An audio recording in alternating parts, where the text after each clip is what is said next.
First, welcome everybody. I want to welcome Shihan Cameron Quinn from Australia. I'm very excited for this interview. Welcome. Thank you. Thank you, Peter.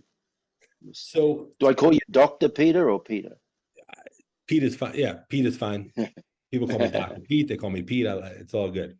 So, let me start with this. Obviously, you had a unique and close association with the founder of Kyokushin Karate, Oyama, who, of course, Kyokushin practitioners are obviously familiar with, and even people who are lightly familiar with martial arts are familiar with. How did that connection come about? Um, well, as a youngster, when I was training as a little boy, well, a high school boy, in Australia, we're in high school from about the age of 12 or 13. We don't have a middle school. We used to have 7 years of primary school and 5 years of high school. And so I started my karate training grade 8. And then growing up, especially, I became more focused on it in grade 11 and 12, and I wanted to get to Japan and train with Oyama. So I was I was working on the weekends as a bellhop in hotels around the town I lived in, and saving as much as I could. But I realized that no matter how hard I saved, I wasn't really going to be able to support myself for any more than a few weeks or so on. So I looked around to try and find a way where I could go and train in Japan and have someone else pay for it. And I found a scholarship where I could go and train in Japan for 1 year.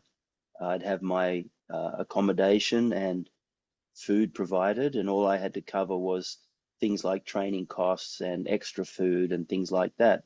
So I was 17 when I finished high school, and about 6 weeks later, off I went to Japan, and I lived in Japan for 1 year.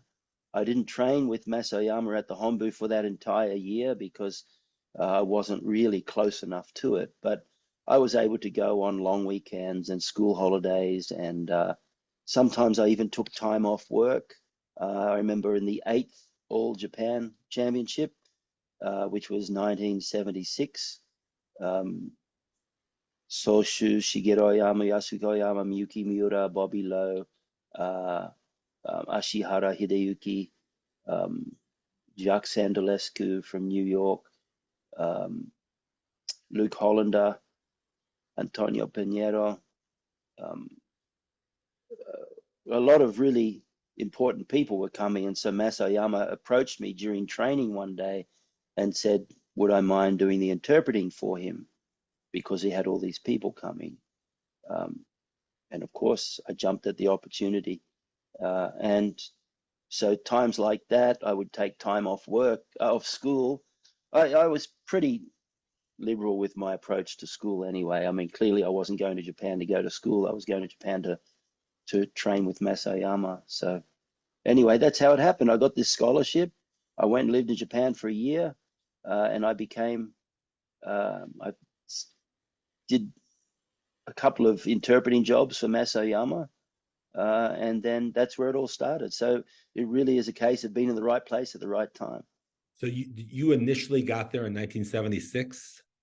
Yes, I was there from January 17, 1976 until January 14, 1977, 1 year. If you were there 1 year earlier, you could have caught the first World Open live. I missed it by just a few weeks. That's true. It was in late November 75, and I got there in early January 76. So just missed it by 6 or 7 weeks. How did you learn to speak Japanese? When and how did you learn to speak Japanese? When I was in Japan. When I first went over, I couldn't speak any Japanese. So what I did was I had a Japanese lesson, 1 hour lesson once a day, 5 days a week for 3 months.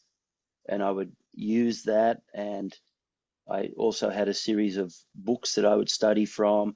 So I really think a combination of a young brain and being immersed in it in an environment where there were zero English speakers, and getting those lessons once a day for 3 months, and then once a week for the rest of the year after that. It was just a matter of trial and error. And, particularly in areas of interest, in my areas of interest, where for example, Sorry, good. karate and so on. Yeah, I study those areas of the language more than normal. Got it. Excuse me. It's interesting when you mentioned quite a lineup there from Shigeru Oyama, who was my teacher, his brother Shihan Miura, you mentioned Shihan Ashihara and others. Bobby Low Shihan, Yeah, from Peter Hawaii. Chong, Yeah. Peter Chong from Singapore, who ran the Asian area for a long time. I would have, I mean, this is very subtle stuff, and I don't even know if you were paying attention to the intricacies, but it would have been interesting for me to see them interact because, for example, my teacher and Ashihara, they had their own personality clashes together, and others within that group. So it would have just been interesting for me to see how they interacted with each other. Did you notice anything interesting? Yeah.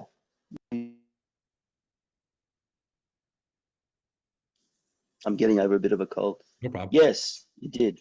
Look, I'm 17 at the time, so it's not like I had a deeply developed, observant brain about human psychology, but there's no doubt that Ashihara was a man unto himself, and I'm being as polite as I can. He I think he actually became quite famous through the comic book series. He did. And they called him the Kenka Judan, or the street fighting 10th Dan. Yep, that's true. But in reality, it was nothing like that. He was a great teacher, and he had a great student in the 8th All Japan, his student Joko Ninomiya, who Yes. consequently lives in America and started Sabaki. He was a beautiful competitor, and he made the final of the 8th All Japan. Ashihara Shihan was expecting him to win, but he got beaten by Sato Toshikazu, not Sato Katsuaki, who won the Worlds. It was a different Sato sensei. Was it the one they called Little Sato? They probably did, but he wasn't much smaller. I can tell you now, he was still a big, strong man. Yeah. And so, I could see at one stage there, one of those people, and I won't mention names, told him in no uncertain terms to stick his head in and shut up. Mm-hmm. And it wasn't long after that he left and started Ashihara. So he was like a round peg in a square hole. He just didn't really fit. Well, I have to say about Miyuki Miura, Yasuhiko Oyama, and Shigeru Oyama, I took some great photos of them. And of course, back then the internet didn't exist. So I mailed them off as a letter. And a couple of months later, I got a really nice card back from Shigeru Oyama with a picture of him on the front. And he had written, "Dear Mr. Cameron, thank you very much." Picture. With it, very was VERRY. Thank you very much, picture. And he was a very sweet man. He was a harsh man. And of course, he was a strong referee.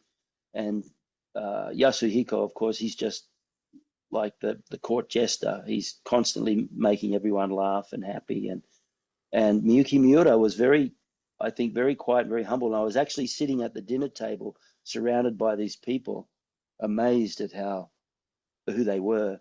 And I had read of Miyuki Miura's name from This Is Karate, in the back of This Is Karate. And I was sitting there talking to a gentleman, and his English is very good. And I said to him, "Your English is really good."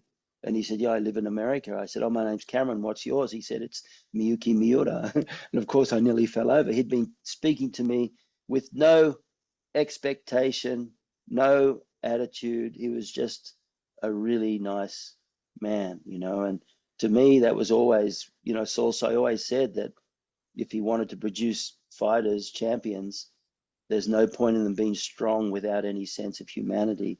And so people like Miyuki Miura always struck me as being the perfect example of the warrior that Solsai talked about.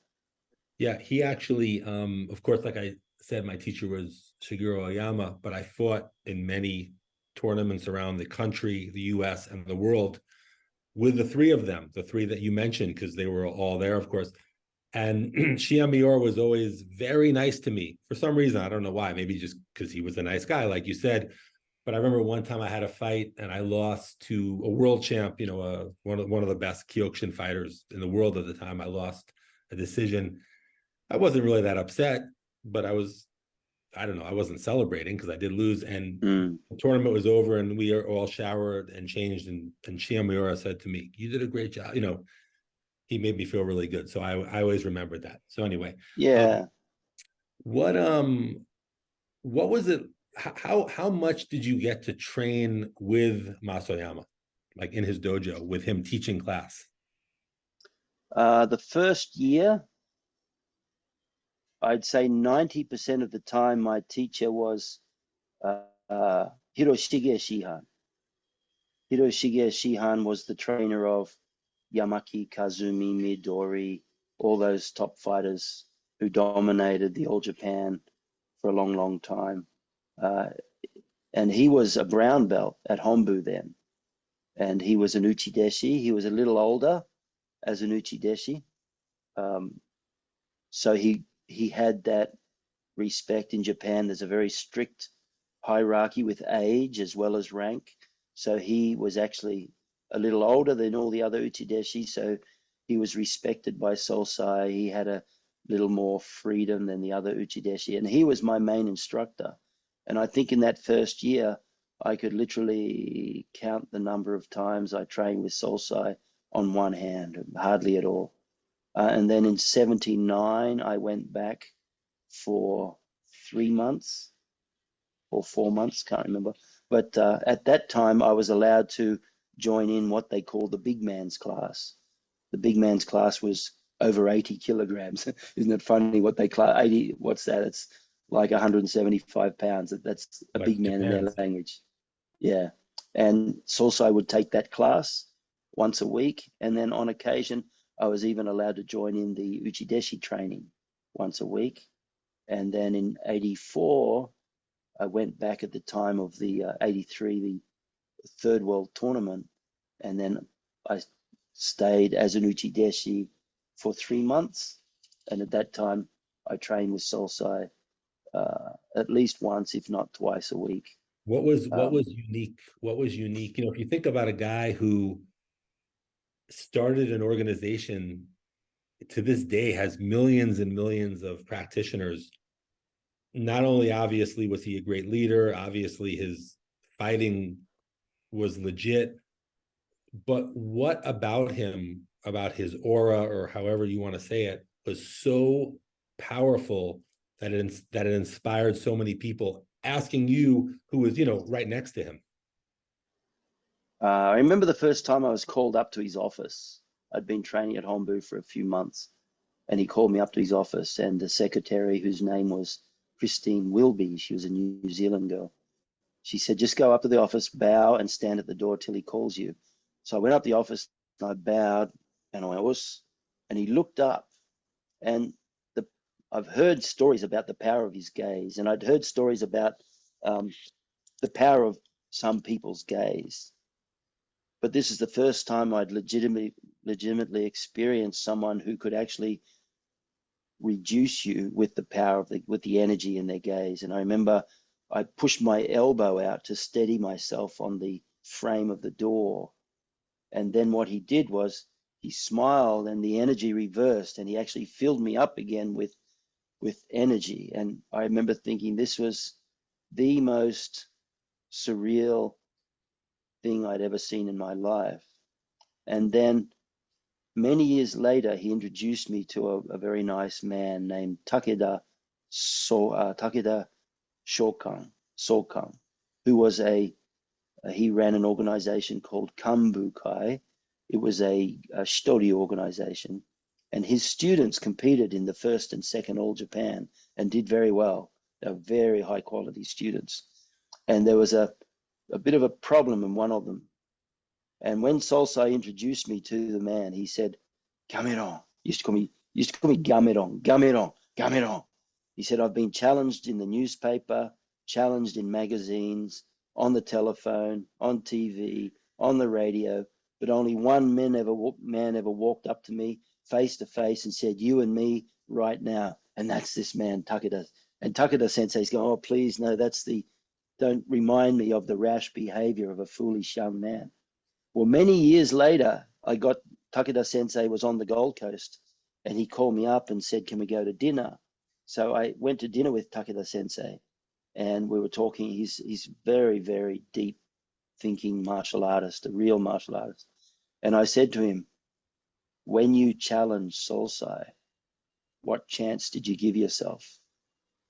And he said two interesting things. He said, first of all, if the average person is thinking 3 years ahead, Oyama is thinking 30 years ahead. The second thing he said is people do not realize that man's power, mental power. It wasn't so much his physical power because he was only an 80-kilogram man, but his mental power. And he said, so at the time I challenged him, at the instant I challenged him, he said it was 50-50. 10 seconds later, it was 90-10. And 15 seconds later, it was 100-0. And this is from a man he was famous for, his karate was famous. And he was supremely confident in his karate.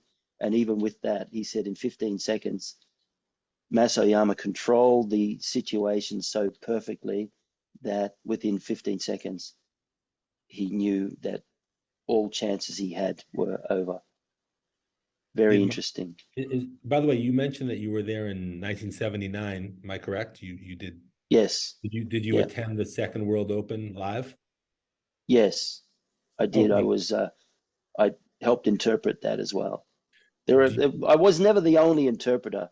You know, I have to clarify that. Over a period of 17 years, I acted as Oyama's interpreter and also translator. He would ask me to translate certain things, written things. But at any time, there were other people who would serve as his interpreter.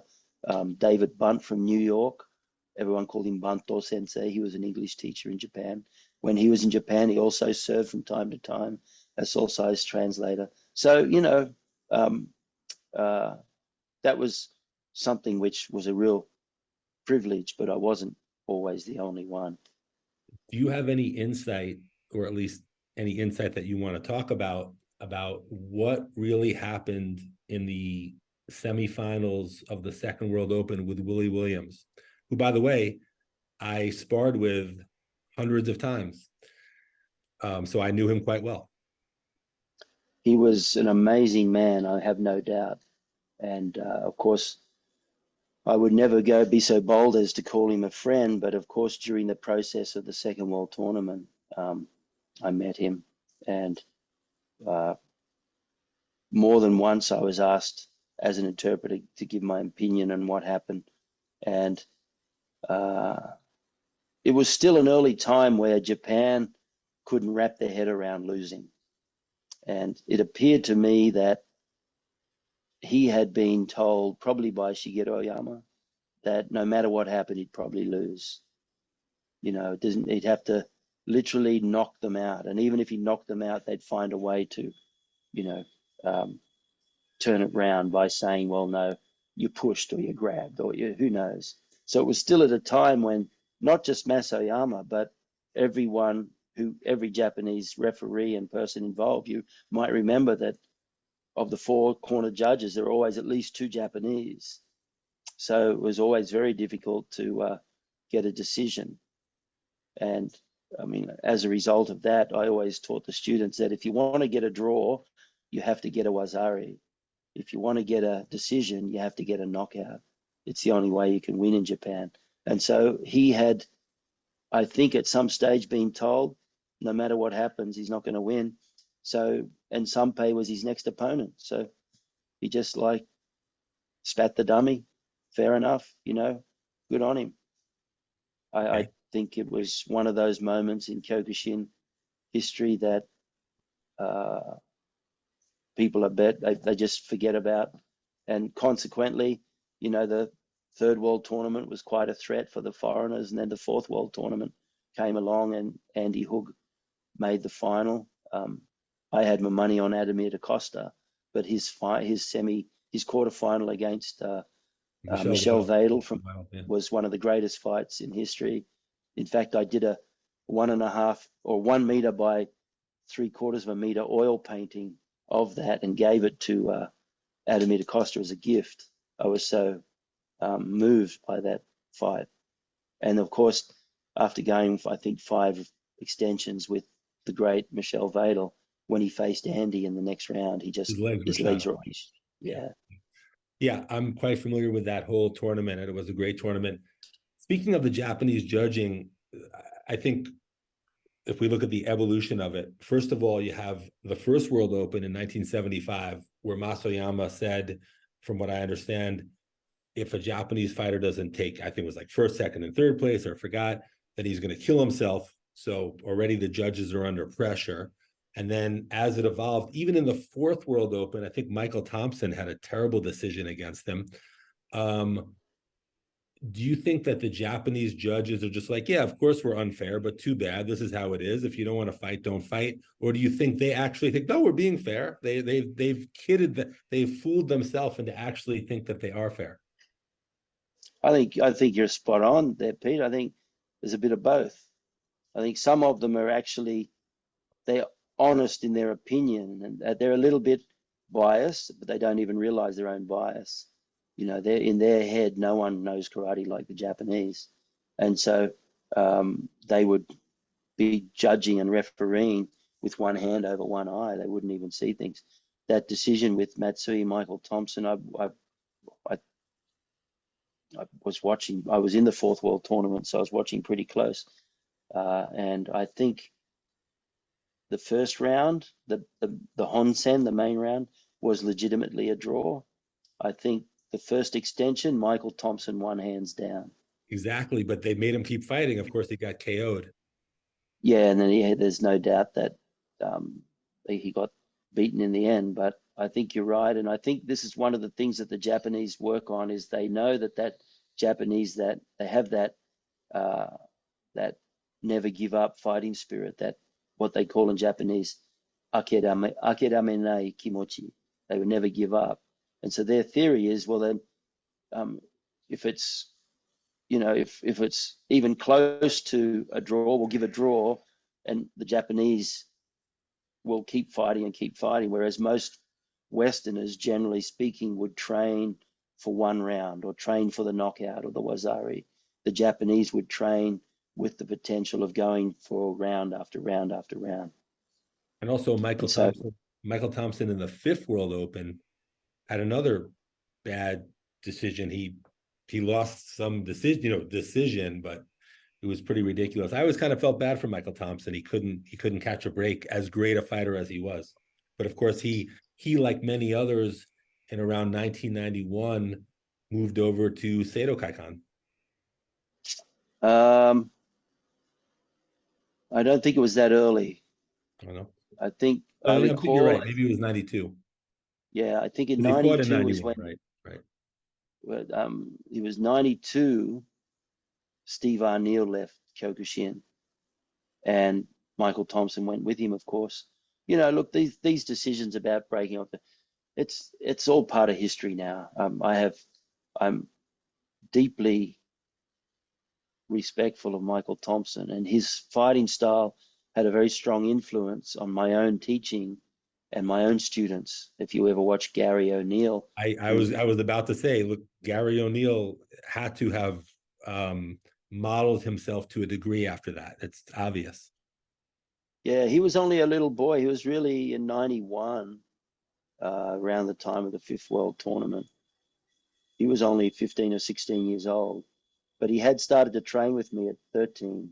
So it was at that point, and already we'd started to do some pretty innovative footwork, which wasn't based on Michael Thompson. And then the influence of Michael Thompson came, and we thought, wow, look at this amazing movement, and particularly the way he would move. And then he did this really subtle thing where if you could imagine his feet moving forward and back. And then what he'd do is when he was ready for the back kick, he wouldn't just move forward, he'd actually heel forward. So he's on his toes. And then what he'd do is he'd put his heel where his toe was. And that would literally give him 2 foot lengths. And then he'd just spin that kick. And it was just, we just spent hours trying to work on that. And it was just a breathtaking. And for a man his size to be able to move like a lightweight. Solsai said something really interesting, which I took to heart and I still teach today.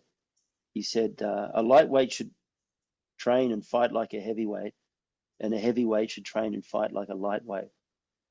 I like that. And it is, because if the heavyweight trains like a lightweight, he's working on all the qualities that he doesn't have, the agility, the speed, the explosiveness.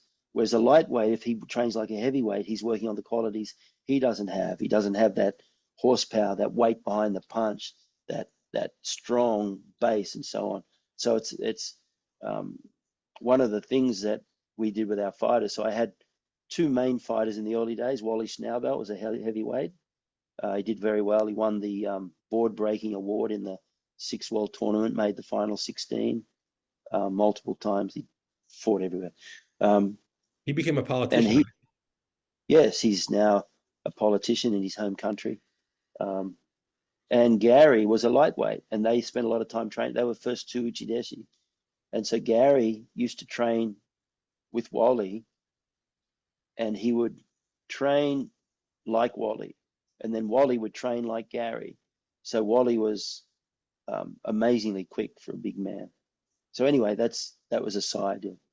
What do you think about this? If you look at the stances of the fighters in the first World Open, like Oyama and Sato, well, more Oyama, but they didn't have their hands like this. They had their right hand nice and low, almost over their solar plexus. Their left hand was up, and their right hand was almost protecting their groin, almost like they were having a street fight and protecting their groin almost. And then it kind of, as time went on in Kyokushin, it evolved to more of a boxer stance with both hands up. But back in the 70s and probably the 60s, that right hand was very low. In fact, my teacher, the cover of his, technique manual back in the 60s and 70s, he was standing, like this with the right hand low. Do you have any thoughts on that kind of evolution of the change of the stance? Yeah. I think if you look at the first thing you have to remember is Masayama didn't like gloves. And you would have experienced too, there's a world of difference between training with boxing gloves and not training with boxing gloves.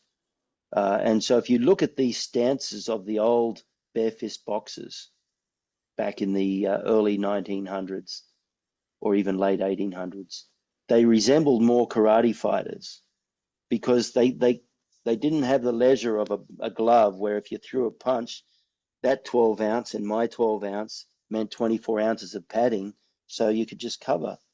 The reality was in bare fist fighting, if you did that, you'd knock yourself out. So the evolution, I think, from that was 1, they were bare fist fighters. 2, their style of ichigeki hissatsu, their approach was never wear them down. It wasn't bigger, bigger. It was always, I'm going to come in, I'm going to take a step, knock your hand down, and knock you out with one big punch. And that, I think, is the foundation to this stance where this hand, I used to fight like that too, where this hand not only guarding the solar plexus, because from my experience, yeah, it guarded the solar plexus a bit, but more to the point, it was just zeroed in right at the opponent's jaw. And even if you got mud thrown in your eyes, it doesn't matter. You're just going to shuffle forward and let that punch go, and it land right on the opponent's jaw. So I think that's one reason. And that wouldn't work with gloves on because the padding wouldn't allow it to happen. So the Kyokushin stance is very much designed around non-gloves. The lower hands as well meant that you weren't under pressure to block the speed punches to the head. You could always punch to the head. It's never a problem that Kyokushin fighters can't punch to the head. That always, I think, is a bit That's a middle punch. You lift it up 2 inches, that's a head punch. So they can punch in their head. The problem is head movement. They're not used to seeing the punches come to the head. And even if they did, the referee would step in and go, you're not allowed to punch in their head. So if their training focused on tournament fighting, they would literally spend an entire career with never really having to deal with the whole idea of a head punch. So it's very possible that the hands are down in a very safe way. I think over time what happened was people became very, very innovative with their kicks. They were doing things in the third and fourth world tournament with kicks that no one was doing in the first world tournament. The most impressive fighter in the first world tournament, I think, was Oishi Daigo. Yep. He came fifth. Yep. He was he fought supreme Frank kicker. Clark. Yeah, he fought Frank Clark. I think he officially won the fight, but I think Frank Clark beat him up and he couldn't continue. I think. Whatever happened, his kicks were just amazing. But other than that, most of them were just heavy low kickers or body punches or heavy body kickers and so on. It's only from the third, Ademir Acosta in the third world tournament. Andy Hoog was a brown belt in the third world tournament, but even then he was clearly someone on a run. Matsui in the third world tournament. All these people had innovative kicks. And then the fourth world tournament, of course, everything started to change. And then Midori turns up in the fifth world tournament. He's knocking guys out from 5 meters away. So I think the evolution was that you needed to get your hands up because these kicks are coming so much quicker now. Guys were far more confident to stand in what I call range 3. It's that you're close enough to headbutt and elbow. And from there, they're knocking guys out. Narushima Sensei and Midori and these people, their ability to bang, pick that kick up. So if you didn't have your hand up, you weren't going to block it. Yes, agreed. Masoyama, at least I read, has a 4th degree black belt in judo, and it was a type of judo that focused on the ground. So it was actually a Japanese judo, and the branch of that Japanese judo was not from the Kodokan, but was from a branch that was similar to Brazilian Jiu-Jitsu. With that said, I don't remember Masoyama, but I could be mistaken, of course.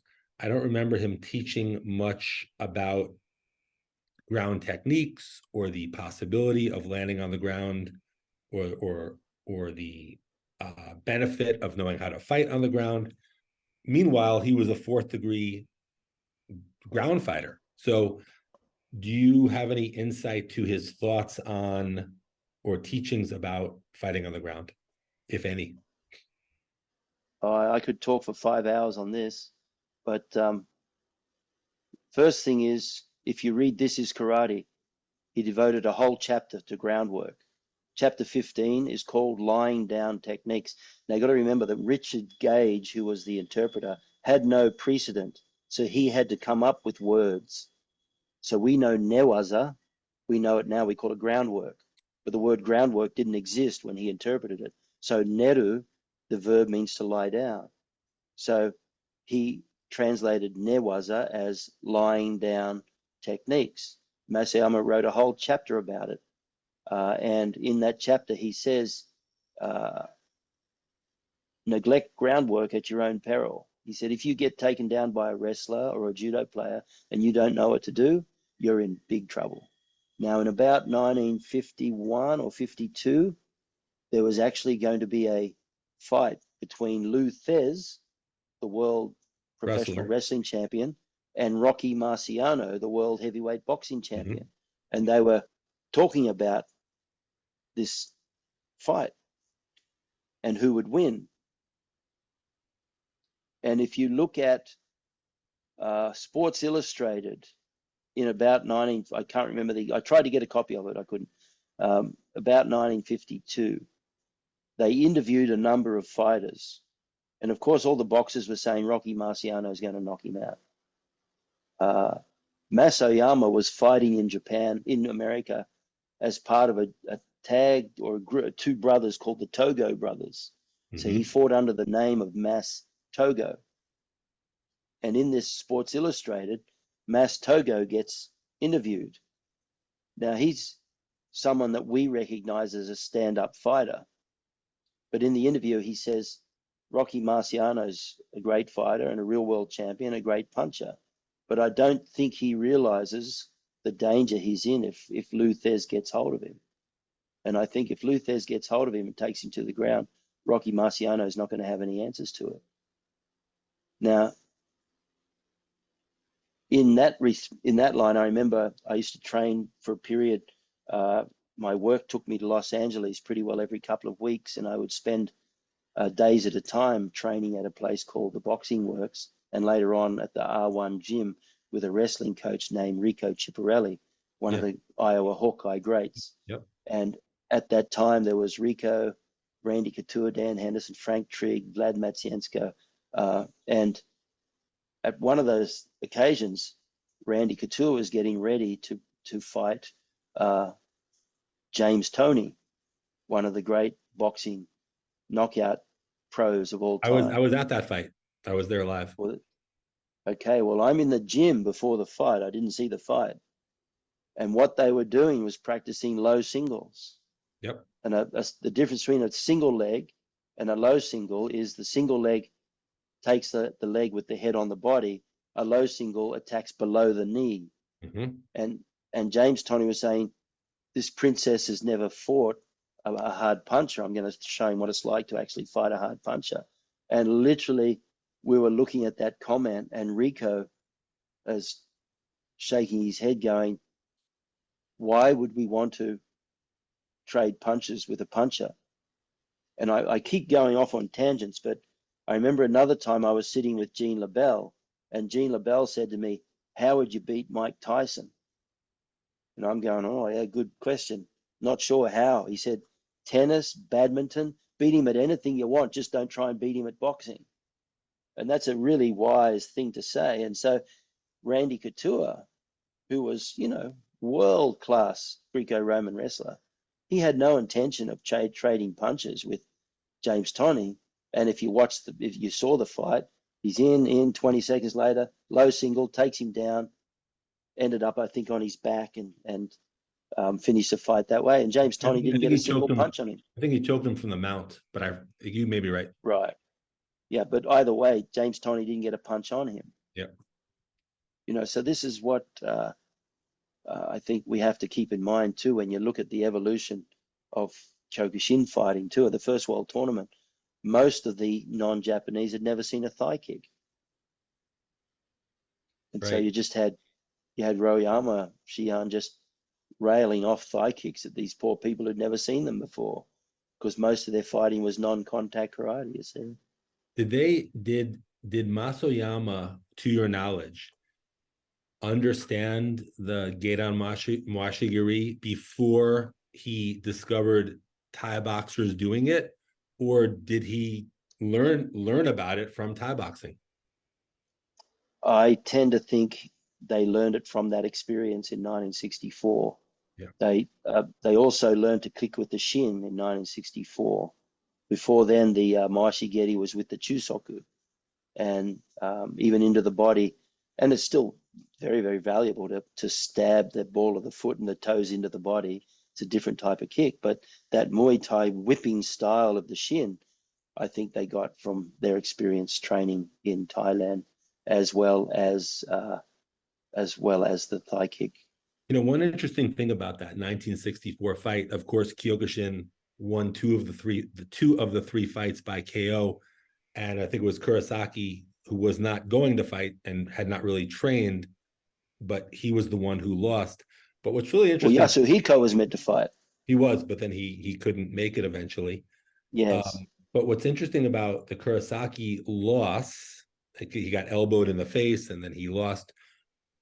If you look at the very beginning of the fight, the very, very first seconds of the fight, he just clinches the guy, takes him down, lands on top of him. I mean, if it was a street fight, he would have won the fight. But of course, in the Thai boxing rules, he lost.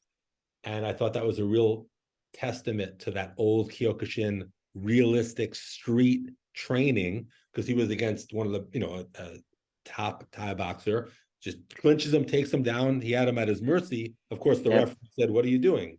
Stand up. This is not. We don't do that." He could have headbutted him, whatever he wanted. So that was interesting. I think it's, going back to your question about groundwork, I think, there is that entire chapter in This is Karate that people don't even, you say that to them, there's a whole chapter in groundwork in the karate, in the This is Karate, they go, "Oh no, I don't even remember seeing that." It's like they don't even see it because it's not in their brain. Now, once I took This is Karate, What is Karate, and Advanced Karate, the three main English language books of Sosai. And what's that? I don't know. Some balloons. A bunch of, yeah. And what I did was I counted every single technique that he taught in those three books. And I didn't count the same technique repeated. I only would count one technique once and added them all up. And I divided them into 5 ranges. All of my training now is based around 5 ranges: the kick range, punch range, headbutt, elbow range, stand-up, grapple range, and ground range. And I counted those techniques and I divided them up into the 5 ranges. And of course, for all intents and purposes, Kyokushin tournaments only allow range 1 and 2, kicks and punches. They don't allow the grappling and the groundwork. But it was interesting that 72% of the techniques that Sosai teaches in those 3 books are illegal in tournament fighting. They're all close range, everything from headbutts to what he called gyakute. Gyakute is just Japanese for grappling, hand grappling, takedowns, throws, chokes, wrist locks, arm bars, and so on. So the fact that Kyokushin is probably best known for its tournament fighting belies the fact that well beyond that is this whole body of knowledge. And if you look at, it's like judo. Judo joined the Olympics in 64. But if you look at judo before that, you said that the Sone Dojo was, was still attached to Kodokan, but they did focus on groundwork. Now Sosai was there, at least a decade before the Olympics. So even judo rules then didn't have the same time limit on the ground. You look back at the original 1920 judo rules, there was no time limit on the ground. The fights would go for 20 minutes. And if it went to the ground, well, then they had to fight out of it if they wanted to get back. But of course, when you go to the Olympics, you look at the karate in the Olympics and you can see what devastating effect going to the Olympics can have on a martial art. Turns it into what the Olympics require it to be, a safe sport. Well, judo was the same. The focus from groundwork went, but the Kosen judo, that type of judo that you're referring to, where they still focus on the ground, basically retained the pre-Olympic judo rules. And Kosen, excuse me, once again.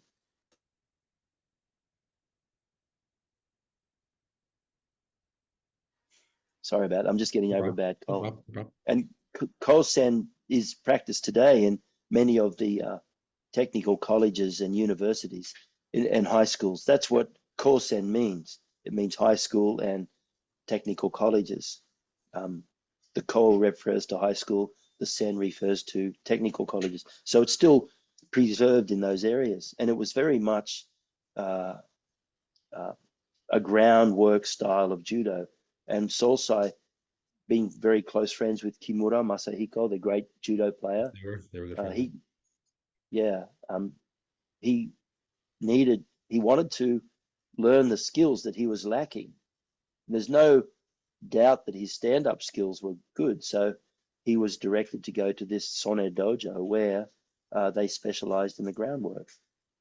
But he also understood that if he wanted to make Kyokushin popular, see, I've spent a lot of time refereeing MMA fights, and one thing you notice is when the fight, especially in the early days back in the 90s, if you're refereeing an MMA fight and it would go to the ground, the crowd would start yelling, "Boo, stand them up, stand," because they didn't understand it.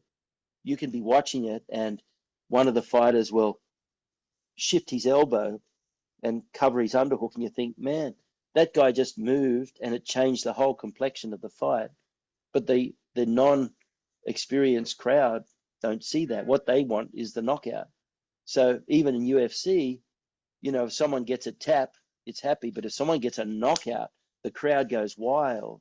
So people understood that, and Solsai could see that the the technical requirements of grappling and grabbing and so on was way beyond the capacity of the untrained spectator to appreciate. What they did appreciate was a good knockout.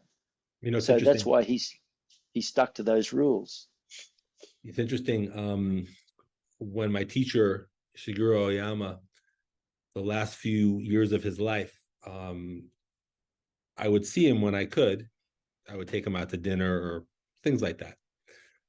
And I have a friend. In Manhattan who is not a Kyokushin fighter, but is a great martial artist. He's just great stand up, great ground. He's good at Filipino knife fighting. I mean, he's just one of the most well-rounded martial artists I know in the world, and he's really legit, with a capital L. Great guy too. Anyway, I was with him once. I think it was around 2014. In his academy in Manhattan, and I said, my teacher, who's elderly now, but maybe he would give you a private lesson. So my friend said, great, can you set it up? So I called Soshu and I asked him if he would like to come and give my friend a private lesson, which I said I would be happy to, be there for and help in any way I could. So we set it up. And he gave my friend, a good, Kyokushin type lesson, very good stand-up, great stuff. My friend really appreciated it. And there was about 15 minutes left in the lesson. And I think Soshu said, do you have any questions? And my friend started asking him self-defense scenarios. Someone tries to get you in a headlock, so, just self-defense. And all of a sudden, Soshi was showing stuff that, I was a student. I was with him, there were times I was with him 2 hours a day, 7 days a week. I was for years, right? I was on, excuse me? For years, right? Yeah, for years. I was almost like a Yeah. Uchijeshi, but I had my own apartment. So I wasn't officially an Uchijeshi, but I might as well have been for part of that time. But anyway, but the point is, he was showing, I don't know if it was Aikijitsu, I don't know what it was. He was showing like these, it wasn't Aikido, I don't know what it was, but these locks, it was incredible. Like I never knew he knew that stuff, but he learned it somewhere. I don't know if it was like stand-up blocks or judo. Really incredible. So that was something I'll never forget. And I'm glad I got to say it now, because maybe some of my old Kyokushin buddies will watch this video. I never really talked about that, but that was a great day. But a question I wanted to ask you is your thoughts, if you have any, about kind of a controversial figure in Kyokushin history. I guess maybe not controversial, I guess depends who you ask, but that's John Blooming. And the reason I want to ask about John Blooming is because, of course, for those who don't know, John Blooming was a Dutch judo and karate fighter. I think he was a 6th Dan under Masayama, I believe. He was very good at judo. He was presumably good at Kyokushin. He was a big, tough, strong guy, which I'm sure didn't hurt his ability to fight. From my experience, by watching a few videos of him, he looked like he was better at judo than he was at karate, but that's just my opinion. With that said, he wrote a book. I don't know if you read it or heard about it, but he wrote a book which I actually bought years ago. It's like half in Dutch, half in English. Like you could read the Dutch part or the English part. They're like touching each other. But he kind of discounted a lot of stuff about Masayama. He could be completely mistaken, of course. But he said, well, Masayama was a great guy. He was like a father to me. I loved him. But, he really never fought. And he just kind of discounted all these things about him and all these kind of things that Masayama is famous for. He just kind of made light of like, oh, I don't even know how much of that ever happened or whatever. So anyway, I was just wondering if you were familiar with that, or if you knew him, or if you had any. Yeah, I knew him quite well, actually. Yeah. And I spent a lot of time talking to him about these things.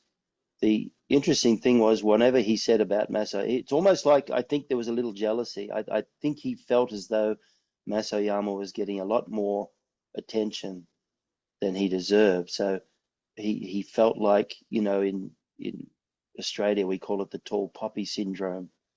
If you're a taller poppy, you get chopped off. In Japanese, they say, deru kugi wa utareru. The nail that sticks out gets hammered down, right? So he would always badmouth Solsai, but at the end of it and go, but anyway, I loved him. It's like, and he was my teacher. You have to remember, he didn't really spend a lot of time with Masoyama. He only spent a very small amount of time. Masoyama would go in and out. The sixth dan, I believe he was the first non-Japanese to receive the sixth dan off Masoyama, but it was at a time he was maybe 6'5", and he's in a dojo full of guys that were 5'5", and his judo was sublimely world class. There's no doubt about it. So if it came to fighting, there was very little that these guys could do against him. There's no doubt about that. Now, having said that, you've got to remember that most of his information about Masoyama came from Kurosaki. And Kurosaki had been, Kurosaki went to Holland. He was sent to Holland to, teach Kyokushin there. But also he was expelled from Kyokushin for a few problems. So he was angry with Masoyama. Once again, he was probably a little jealous. The pressure was on him to create that team to go to Thailand, and the team was successful, but it was always recognized as Masoyama's Kyokushin, whereas Kurosaki felt that he probably didn't get the recognition that he deserved training this team, even though the training he was doing was along the guidelines that were given to him by Masoyama. It was largely psychological training. He'd have them train in small rooms with closed windows, so they'd run out of oxygen. And so by the time they got to Lumpini and Bangkok, it was the heat, the suppressive heat was nothing to them. They was used to it already. This is the style of training that Masoyama thought about. So John Blooming spent far less time with Masoyama than he did with Kurosaki Shihan. And so most of his information came from Kurosaki. Okay. And Sorry. yeah. Okay. So the other thing I wanted to mention was, we talked about John Blooming, excellent answer. And earlier we had mentioned who was Nanomiya's teacher? I forgot his name already. Nanomiya's teacher. Ashihara Shihan. Right. Ashihara. So, right. So we had mentioned Ashihara and his personality. We mentioned that. But one thing, and look, obviously, in life you can have two very good people who just have their differences. It doesn't mean just because people have a argument doesn't mean one is good, one is bad. You can have two very nice people. They just have their disagreements. But I always was a little curious, and I'm curious of your opinion about Tadashi Nakamura, because he seems like a really nice guy. And he, of course, wrote a book that was very critical of Masoyama. I just wonder if you have any input on that whole scenario. Well, yeah, look, there are so many influences in the background of the relationships between these people that it's very difficult to talk about in a way that doesn't make one of them or the other seem like a little small-minded and petty. The reality is, it's a little bit like when Matsui, look, first of all, you look at Kyokushin after Solsai died and you realize what a powerful personality he was to keep all those powerful individuals in control and working together. Like you say, it's never a state that one may be right, that may both be very strong and both. I think it was Niels Bohr said the opposite of a truth is a falsehood, but the opposite of an absolute truth is another absolute truth. Well, it's a very similar thing in the martial arts. It's just because two people, look, in my opinion, there's only one martial art. You take all the fighting arts of the world, they're actually all just variations of a single theme. And the only thing that changed them was the set of rules that they chose to train under and compete under. So in the early days, even Sosai says in his book that taijutsu, which means the body arts, was essentially one. And from taijutsu, you got Aikido, Jiu-Jitsu, and Kempo, and all these different things. Someone wanted to continue on grabbing and choking. Someone else wanted to poke in the eye and punch them out. So there's essentially, if you were to take high-level martial artists and put them in the room with a life-threatening danger, you can be fairly sure that the karate guys will be grabbing and biting, and the judo guys will be poking and punching. So the reality is there's only one martial art. It's just that the variations are dependent on the place, the time, the history, the culture, and the rule set that they want to train under. So even within Kyokushin, you saw a lot of growing disagreement. And Masayama, I remember I had a conversation with Masayama once, and he pointed out that this is when a few people had started to leave. And he said, well, yep, they're leaving, but they're not really innovating. You look at Kyokushin and what it did to the martial art world when it left was so unique and so innovative. And you could very strongly argue that Kyokushin is the source of all the full contact styles today. Even the word kickboxing was coined by one of the guys associated with that initial Muay Thai versus Kyokushin. There was one of the promoters of that. Japanese promoters, right?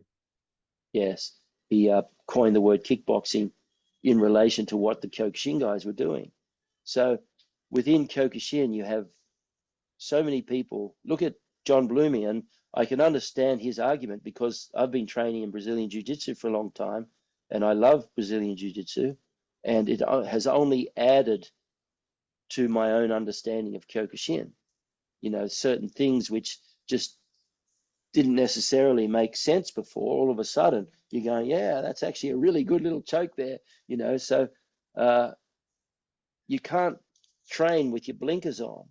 When Solso was talking about all the different breakaways, he said, well, that particular breakaway is just Kyokushin with kickboxing. That one is Kyokushin with Aikido. That one is Kyokushin with Zen meditation. That one is Kyokushin with Judo. See, so he was quite adamant that it's really important that people develop their own martial arts. He used to say there's no Kyokushin. There's Masayama karate, Pete karate, Cameron karate. And so I think the situation with Nakamura Tadashi Shihan, first of all, he owes a lot to Masayama. Whenever these people, like John Blooming owes a lot to Masayama. It was Masayama that gave him the opportunity to be famous, because even though his judo was world class, he never really fought in world championships or Olympic games. It was Anton Geesink from Holland who won the gold medal in the heavyweight division. Even though when you speak to John Blooming, he'll tell you that he beat Anton Geesink, but no one remembers John Blooming in judo. Right. They remember Anton Geesink. So there's that side of it too. As a person gets older and they look back on their career and they see these people that in their mind they could beat were the ones getting their credit.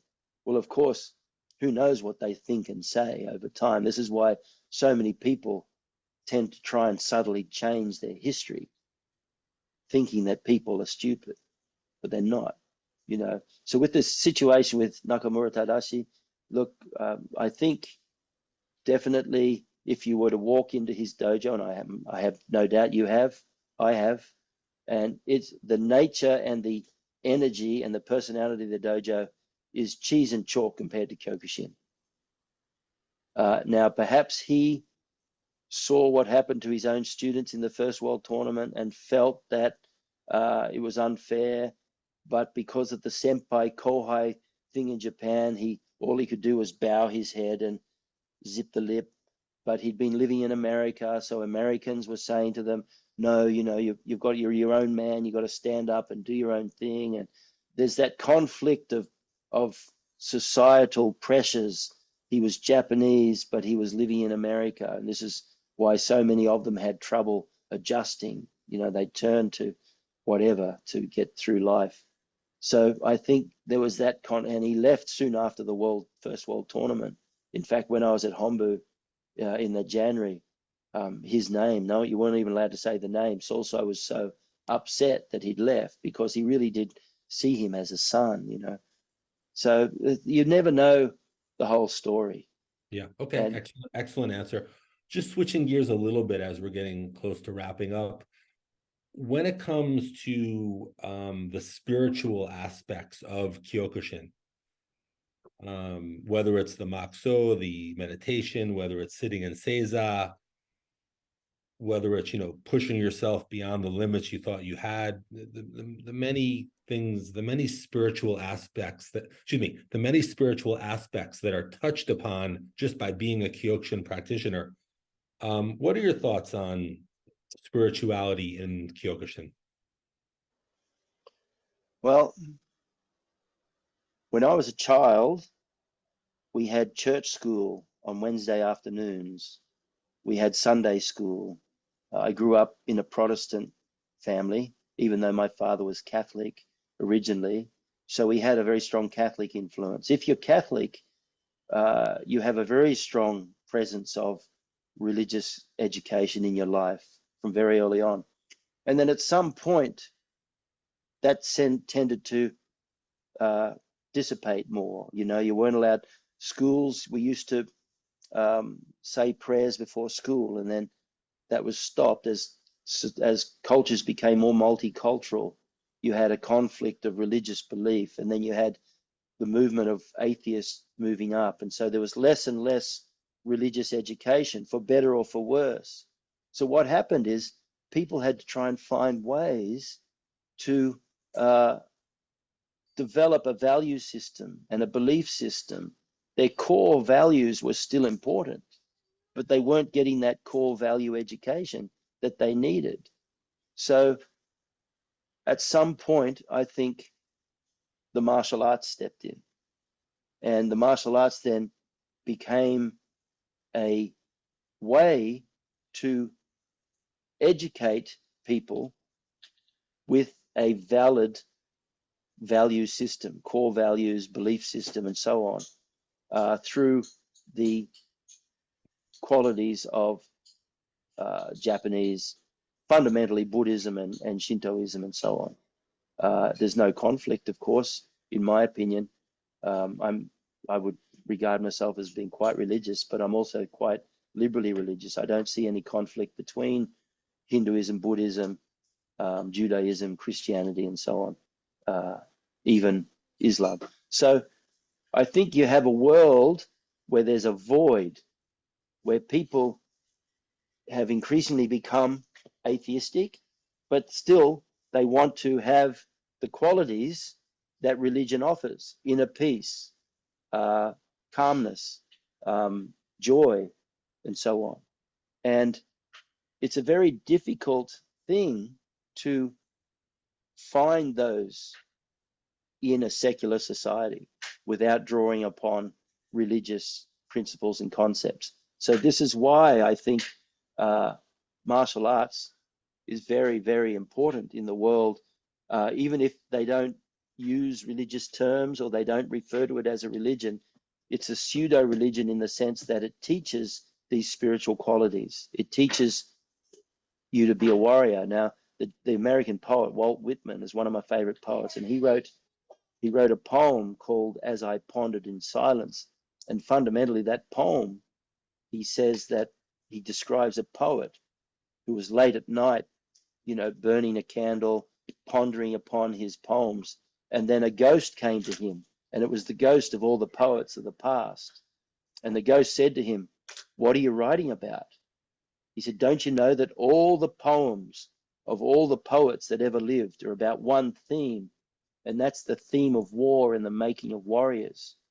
And if you look at even in Hindu religion, it talks about the different caste system, which I think they got it wrong at the moment. But basically what they say is when you become a little enlightened and you start to seek those inner qualities, those inner values, the spiritual qualities, the first thing that you must become, and you automatically become, is a warrior.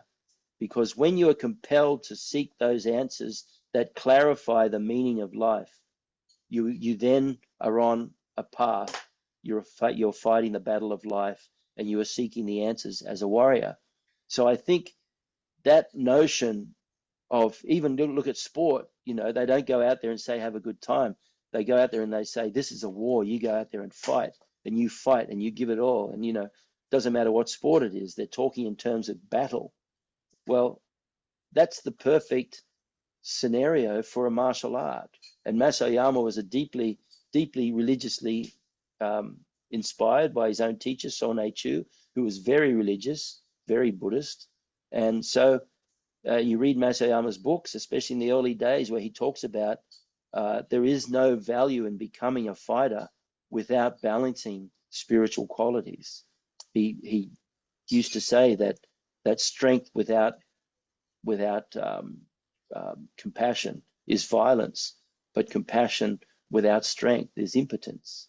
You know, and so for Solsai, the perfect Kyokushin warrior was someone who had that spiritual inner balance along with the outer strength. Great.